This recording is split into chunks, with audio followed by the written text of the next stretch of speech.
सुप्रभात बच्चों, आज हम अशुद्ध शोधन का अध्ययन करेंगे। हमारे देश में अनेक भाषाएं और बोलियां बोली जाती हैं। कभी कभी उनके उच्चारण, मात्राओं के प्रयोग और लेखन में कुछ गलतियां हो जाती हैं। इन गलतियों के दो कारण हैं, अशुद्ध उच्चारण और अशुद्ध वर्तनी। यदि हम इन पर ध्यान दें तो भाषा शुद्ध रूप से बोल और लिख सकते हैं। सही उच्चारण से ही हम शब्द की सही वर्तनी को पहचान सकते हैं। हम उदाहरण के द्वारा समझते हैं। यहाँ पर दो बच्चे दिखाई दे रहे हैं जो कि दोनों आपस में बात कर रहे हैं। पहला बच्चा कहता है कि तुझे दुकान से तेरे को क्या लाना है। दूसरा बच्चा कहता है मुझे पेन लेना। अब अगर उन दोनों वाक्यों को हम सुनते हैं, समझते हैं, तो दोनों ही वाक्य क्या कहलाए, अशुद्ध है। अब ये अशुद्ध क्यों है?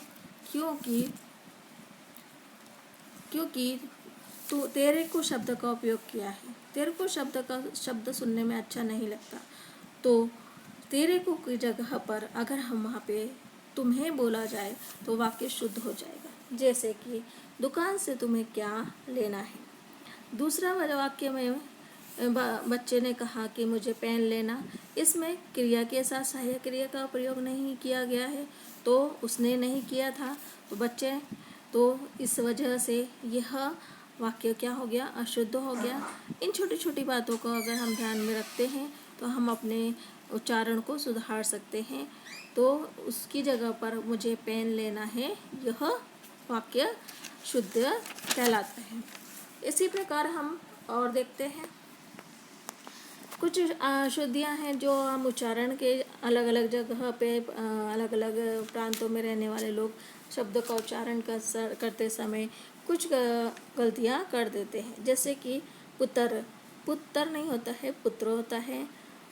उच्चारण रन नहीं होता है, रण होता है। उच्चारण होता है। रविंदर नहीं होता, रविंद्र होता है। सांप नहीं होता, साहब होता है। स्कूल नहीं होता, स्कूल होता है। तो इस तरह से हमारी कुछ अशुद्धियाँ हैं जो बोलचाल के भाषा में, साधारण बोलचाल की भाषा में हम गलतियाँ कर देते हैं, जो कि हमें नहीं करनी है। व्याकरण की दृष्टि से हमें शुद्ध शब्द का ही उपयोग करना है। ज़्यादा से ज़्यादा हमें शुद्ध उच्चारण करना है, क्योंकि हिंदी एक ऐसी भाषा है जिसे जैसा आप उच्चारण करोगे वैसा ही उसका लिखित रूप होता है। इसीलिए इस बात को आपको ध्यान में रखना आवश्यक है। अब आइए कुछ और उदाहरण देखते हैं। स्वर संबंधी अशुद्धियाँ, हम स्वर से संबंधी अशुद्धियाँ भी करते हैं। मात्राओं की गलती या शब्दों की गलतियाँ हम गलतियाँ अनजाने में ही करते हैं। या तो हमें उस लिखते समय उसका रूप पता ना हो कि कैसा उसका लिखने का रूप है, या फिर हम उच्चारण गलत करते हैं, तो इन वजह से हम अशुद्धियाँ कर देते हैं।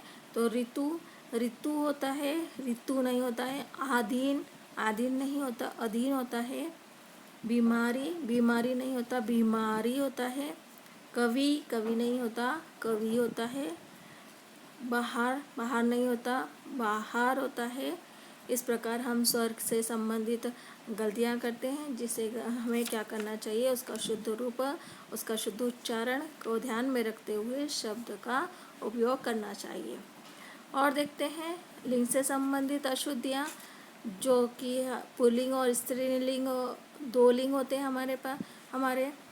तो जब हम पुल्लिंग से संबंधित वाक्य लिखते हैं तो उसकी पूरा वाक्य हमारा पुल्लिंग में होना चाहिए। स्त्रीलिंग से संबंधित वाक्य लिख रहे हैं तो पूरा वाक्य स्त्रीलिंग में होना चाहिए।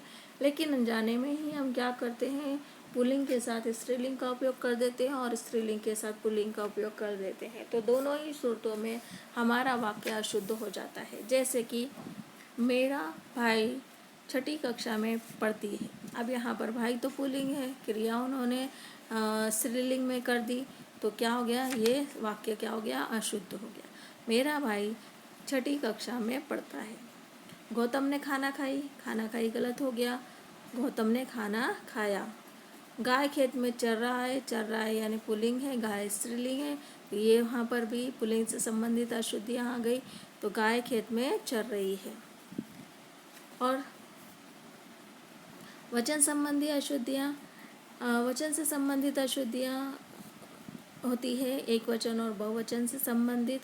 मैंने चांदी के बर्तन खरीदा नहीं, खरीदे। मैंने चांदी का बर्तन खरीदे। मैंने चांदी के बर्तन खरीदे।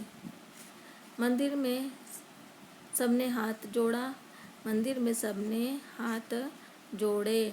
अच्छा बच्चे झूठ नहीं बोलते। अच्छा नहीं आता है, अच्छे आता है। अच्छे बच्चे झूठ नहीं बोलते। क्रम संबंधी अशुद्धियाँ, यानी कि हम जब लिखते हैं, वाक्य बनाते हैं तो कर्ता, कर्म, क्रिया, सहायक क्रिया, इस तरह से हम वाक्यों को बनाते हैं। लेकिन अगर उसमें क्रम में गलती हो जाती है तो वो वाक्य हमारा अशुद्ध हो जाता है। जैसे एक फूलों की माला ला दो, तो फूलों की एक माला ला दो। मुझे गरम भैंस का दूध दो। मुझे भैंस का गरम दूध दो। उसे प्लेट में रखकर नाश्ता दो। उसे नाश्ता प्लेट में रखकर दो। तो इस तरह से हमने आज अशुद्धियों के बारे में जाना कि हम किस तरह से छोटी छोटी गलतियां कर देते हैं उच्चारण के समय, या वर्तनी से संबंधित गलतियां हम करते हैं, लिंग, स्वर से संबंधित, लिंग से संबंधित और क्रम से संबंधित, वचन से संबंधित हम जो भी छोटी छोटी गलतियां करते हैं उन्हें हमें ना करना नहीं चाहिए, उसे सुधारना चाहिए और शुद्ध भाषा का उपयोग करना चाहिए। शुद्ध उच्चारण, शुद्ध प्रयोग, शुद्ध मात्राओं का प्रयोग हमें करना चाहिए और अधिक से अधिक उच्चारण के ऊपर ध्यान देना चाहिए। धन्यवाद।